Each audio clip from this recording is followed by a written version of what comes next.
Welcome to another edition of Northern Heat. My name is Bob Lennon, president of Thermalwood Canada and host for the show today. And I want to welcome our special guest, Ken Macleod. Ken, how are you today? Great. Now, Ken, you're the president CEO of the New Brunswick Youth Orchestra, correct? Correct. And you've got a great story to tell here, because just a few months ago, there was a situation with a commercial that was on. We won't get into too much detail, but you produced a response to that commercial. And that's kind of did a whole pile of stuff and landed you a gig in Carnegie Hall. So let's just talk about the story behind and what you do with the youth orchestra, because I think that's really the story that New Brunswickers need to hear. Yeah, well, the New Brunswick Youth Orchestra has been around for a long time. It began here in New Brunswick in 1965. Really? And for the first 4 decades, it was a pretty traditional youth orchestra. So by that, there's 70 kids each year, chosen by audition, the best talent in the province. Most of them, probably all of them, came from middle and upper income families. Yeah. Because, of course, they were the ones that could afford instruments and private lessons and so on. So in 2002, my daughter auditioned and got into the orchestra. And so that was my introduction. So I became involved as a parent volunteer and then a board member and board chair and CEO. So over 20 years now, I've been, intimately involved with the organization.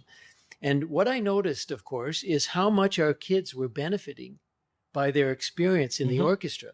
And then I got thinking to myself, why just 70 kids in our whole province? And what about the kids that are left out? And by that, I mean not just left out of the NBYO, but left out of all the good things, really, that our province and our society has to offer to children and families and communities. And so at about the same time, I heard about El Sistema in Venezuela. And 60 Minutes had done a documentary film on their story. Oh, really? And it came out in 2007. And it told the story of Jose Abreu, an amazing human being, an economist and a musician. And he had this idea of using music in the orchestra as a vehicle to bring about social change for kids in the barrios and slums of Venezuela. What a great way of doing it. Yeah. And so I heard about this. It excited me. I couldn't sleep at night. I couldn't stop thinking about it. And it just inspired me. I thought, could this fit and work in New Brunswick? And ultimately, I got on a plane and went to Venezuela. Well, no better way to find out than going to the source, right? And it was an amazing experience. It was a life-changing experience. At the moment I visited in early June 2009, they had 350,000 children and youth in their program every day. Hang on now. 350,000 children? Every day in their program. Craziness. And I spent a week there with 2 other board members, David Hawkins and David Adams. And we visited 6 of their 250 orchestra centers. And it was an amazing, I'll share a story. I'll remember this for the rest of my life. I remember driving up to the first center we were going to visit. And it was right on the edge of one of the barrios, slums in Venezuela. And as we drove up, to me, it looked like a war zone, or at least what I would imagine that would look like. There were crumpled buildings, derelict cars, graffiti, obviously gangs, drugs, all of that is visible as you're driving up. And the building that housed the program in New Brunswick, that would have been a condemned building, multi-layers built over time. That building housed 3,000 kids every day. And when we went in, every hallway was full of kids and instruments and music. One door after another door after another door that opened, we saw orchestras of kids full of passion and joy and this incredible music. And these kids were all from the barrio? Yes, yeah. Really? And that's that's the safe place for them every day after school. So So we came back mid-June of 2009, and we opened our first Sistema Center 3 months later. So it was in the basement of Beaverbrook School in Moncton. 50 children, one teacher, and if I could fast forward, we're now 13 years later. So today, back when I first got involved in 2002, we had one orchestra, 70 kids, 2 part-time staff. Maybe we did 4 concerts in a whole season, less than 1,000 people coming to watch those concerts. And our total budget in 2002 was $25,000. Okay, so think about that. So there's been some growth. Yeah. So today, let's fast forward. Okay, so today the profile is we have more than 15 orchestras. In September, we'll have 1,300 to 1,400 children and youth in our programs, 70 full-time employees, $4.5 million annual budget. Pre-COVID, we did 150 concert events and had 80,000 people attending our concerts. So it's been a sea change for the organization. We employ the largest number of artists of any organization in Atlantic Canada. We're the largest program of our kind in the entire country. And so it's been a really exciting story. Absolutely incredible. And, it's an amazing story. It's a New Brunswick story. Yes. Yeah. And it's an opportunity for kids in our province to do things. Yes. Well, and all of that's impressive and important, and we're excited about it. But you've named the most important thing, and that is what it means in the lives of kids and families and communities and our society here in New Brunswick.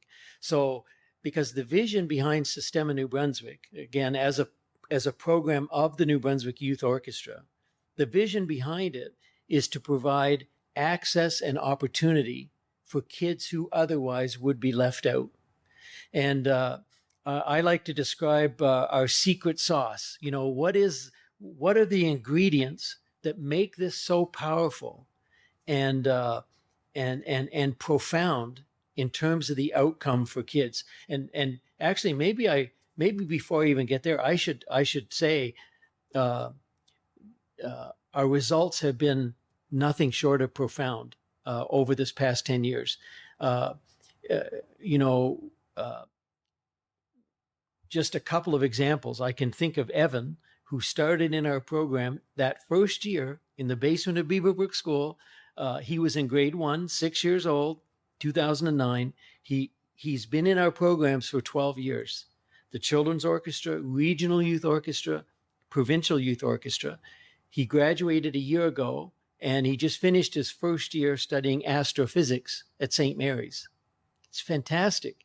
And the point is, we're not trying to produce all musicians, but we're trying to help kids gain the sort of the values and the attributes they need to have a successful life. And the confidence of being able to do that. If you're able to get up in an orchestra and play and being part of that team, which is so important, especially in an orchestra. Yeah. And then after that, you can do whatever that you want to do. Exactly.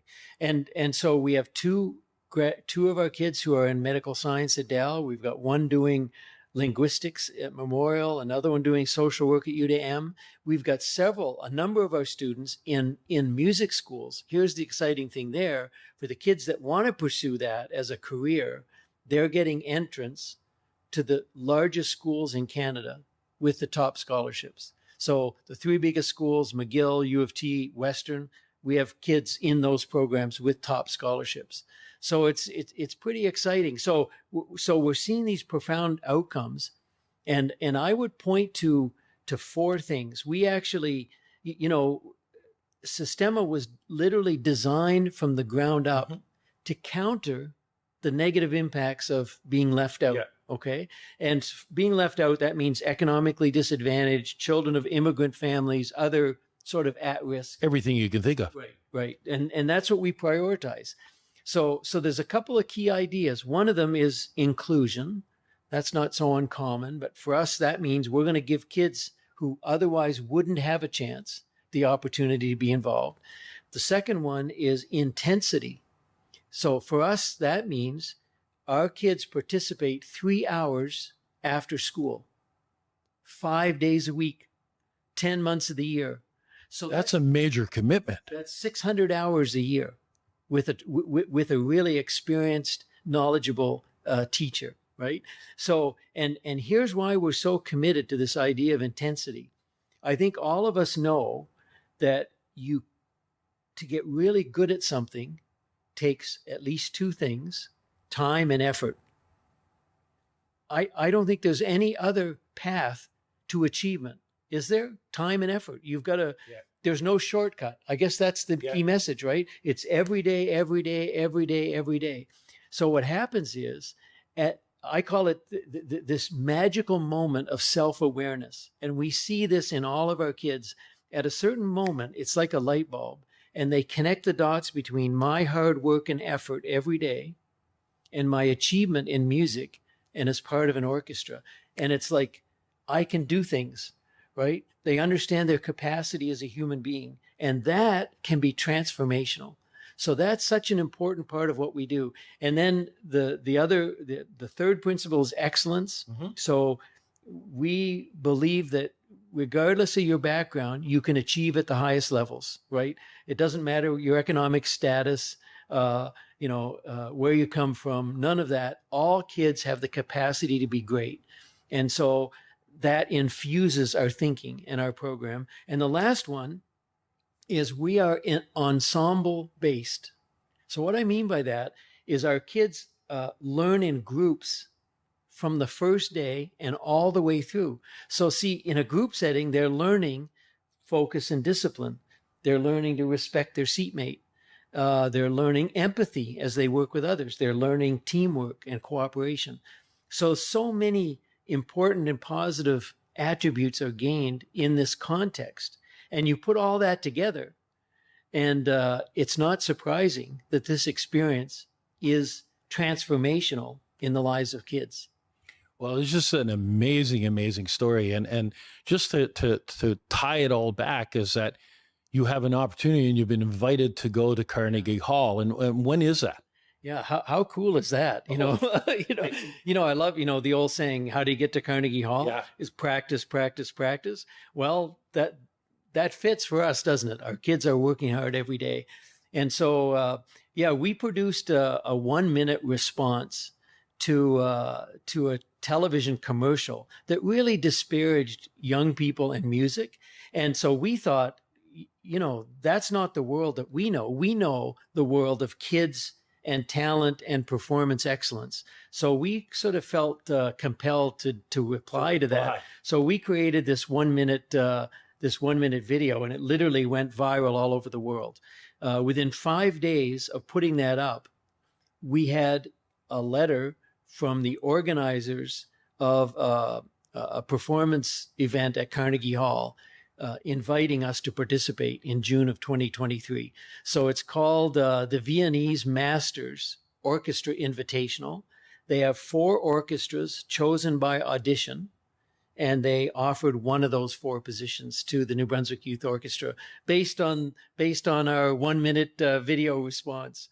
And this video, there's something called two-set violin in Australia. These are these 2 young, hip, contemporary classical musicians, and they have this video blog. They did a story on our video, and that has 500,000 views.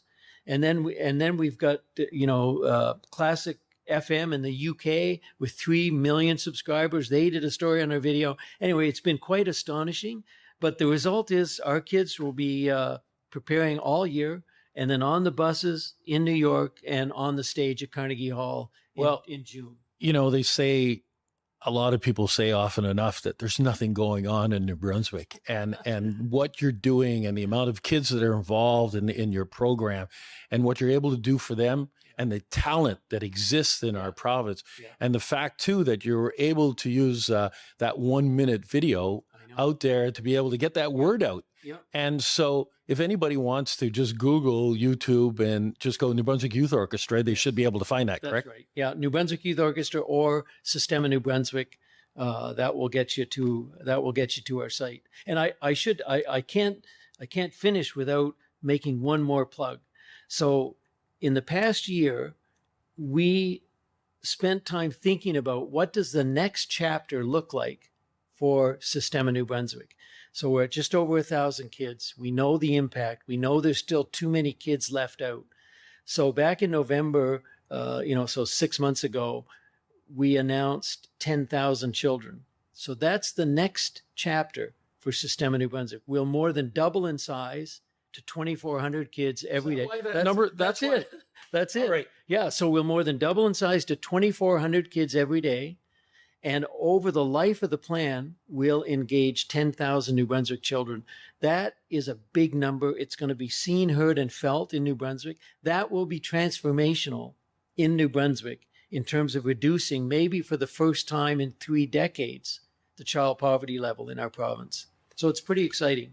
This is an amazing story, and I really want to thank you for being able to share that with me today, and for us to be able to put this out on our wavelength through the Northern Heat.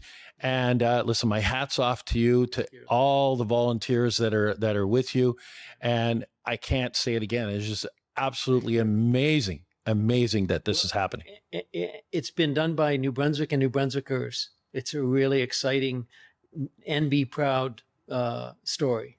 Well, it goes to say we can do stuff. We keep talking about this all the time, that we have the technology, we've got the people, we've got the knowledge in our own province, but we don't think about it. Yeah. And here's another example of that great story. So, Ken, thank you very much. Thank you as a person from the province and a member of the province and a proud New Brunswicker.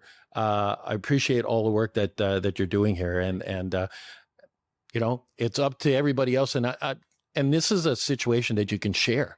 Share this video, share this story, go on their website, go look at what they've done, because I think that this is absolutely incredible. So thank you.